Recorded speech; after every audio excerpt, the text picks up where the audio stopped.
Hi friends, இன்றைக்கி வெந்தயக்கீரையை வச்சு சப்பாத்தி பண்ணலாம் வாங்க. நான் இன்றைக்கி 1/2 கிலோ கோதுமை மாவு எடுத்துருக்கேன். ஓமம் 1 ஸ்பூன், சீரகத்தூள் 1 ஸ்பூன், மஞ்சத்தூள் 1/2 ஸ்பூன், மிளகாத்தூள் 1 ஸ்பூன், 2 பச்சை மிளகாவை சின்ன சின்னதாக கட் பண்ணி போட்டிருக்கேன். இஞ்சி பூண்டு பேஸ்ட் 1 ஸ்பூன், தயிர் 2 ஸ்பூன், எண்ணெய் 1 ஸ்பூன், தேவையான அளவு உப்பு, ஒரு கைப்பிடி அளவு வெந்தயக்கீரை கட் பண்ணி சேர்த்துக்கிறேன்.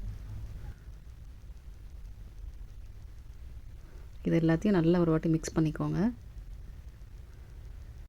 இஞ்சி பூண்டு பேஸ்ட் போட்டிருக்கோம்ல, அது அங்கங்கே கட்டி கட்டியாக நின்றுக்கும். அது நல்லா கலந்து விட்டு இந்த மாதிரி கொஞ்சம் கொஞ்சமாக தண்ணி விட்டு எப்பவும் போல் சப்பாத்தி பிசைகிற மாதிரியே பிசைஞ்சுக்கோங்க. இந்த வெந்தயக்கீரையை நிறைய பேர் வதக்கி இதுக்குள்ளே போடுவாங்க. ஆனால் இதை இப்படியே போட்டால் தான் இந்த சத்துக்கள் முழுமையாக நம்மளுக்கு கிடைக்கும். இந்த வெந்தயக்கீரையில் அதிகமான இரும்பு சத்தும் நார் சத்தும் அதிகமாக இருக்குது. இதில் 1 ஸ்பூன் எண்ணெயை விட்டு இந்த மாதிரி தடவி விட்டுக்கோங்க. இது இப்படியே ஒரு 1/2 மணி நேரம் விட்டுடலாம். 1/2 மணி நேரம் கழித்து எடுத்து பார்க்குறேன். பாருங்கள் எவ்வளோ சாஃப்டாக உள்ளே போகுதுன்னு. இந்த அளவுக்கு இருக்கணும். வாங்க இப்போ சப்பாத்தி திரட்டிக்கலாம். எப்பவும் போல் சப்பாத்தி தேய்க்கிற மாதிரி கோதுமை மாவு தூவி விட்டு சப்பாத்தி தேய்ச்சிக்கோங்க.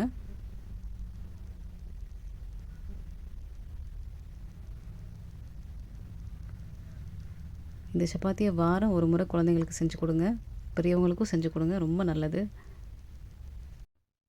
இந்த கீரையில் நோய் எதிர்ப்பு சக்தி அதிகம் கிடைக்கும். சருமம் மற்றும் தலைமுடி ஆரோக்கியத்துக்கு கூட ரொம்ப நல்லது.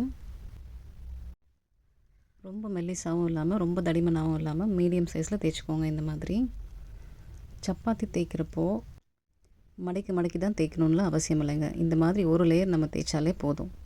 அவ்வளோ சாஃப்டாக இருக்கும் இந்த சப்பாத்தி. சப்பாத்தி சுடும்போது கல் நல்லா ஹீட்டாக இருக்கணும். அப்போ தான் சப்பாத்தி நம்மளுக்கு நல்லா சாஃப்டாக வரும்.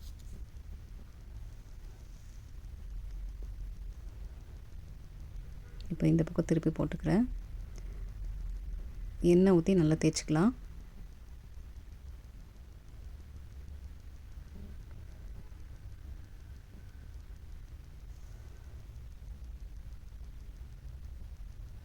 இப்போ இதை திருப்பி போட்டு அந்த சைடும் நான் இதே போல் எண்ணெய் ஊற்றிக்கிறேன்.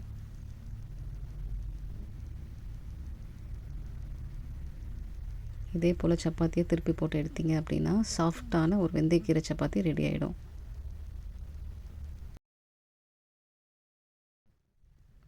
பாருங்கள், சூப்பராக இருக்குல்ல? எவ்வளோ சாஃப்டாக இருக்குன்னு பாருங்கள். இது கூட நீங்கள் ஊறுகாய், தயிர் பச்சடி, ஜாம் இதெல்லாம் வச்சு சாப்பிட்டா சூப்பராக இருக்கும். வெளியூர் எங்கேயாச்சும் போகிறோம் அப்படின்னா இந்த சப்பாத்தியை கொண்டு போகலாம். சைடிஷ் தேவையே இல்லை, வெறும் சப்பாத்தியை சாப்பிட்லாம், அவ்வளோ நல்லாயிருக்கும். நீங்களும் இதை ட்ரை பண்ணி பார்த்துட்டு எப்படி இருந்துச்சுன்னு கமெண்ட் பண்ணுங்கள். அப்படியே நம்ம சேனலை லைக் பண்ணிவிட்டு சப்ஸ்கிரைப் பண்ணிவிடுங்க. திரும்பவும் வேறு ஒரு இன்ட்ரெஸ்டிங்கான ரெசிபியோட சந்திக்கிறேன். பாய்.